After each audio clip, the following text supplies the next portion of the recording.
به نام و یاد خداوند بزرگ.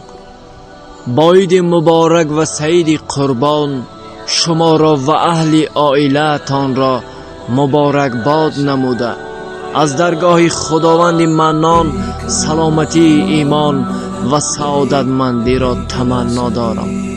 خدا کند که به احترام و با شرافت این روز مقدس پروردگار عاقبت کار ما را به خیر گرداند، محبت و صمیمیت را در میان ما تقویت بخشد، گناهان همه ما را بیامرزد و همه ما را از قطار بهترین ها گرداند.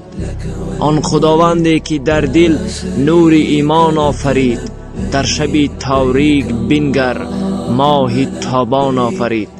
تیغ را بر حلق اسماعیل پیغمبر نهاد، بعد از آن بر مومنانش عید قربان آفرید.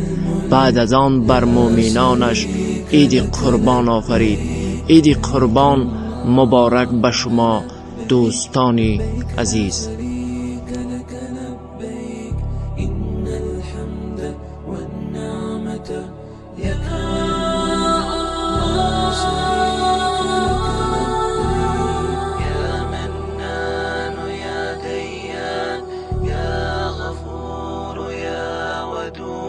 يا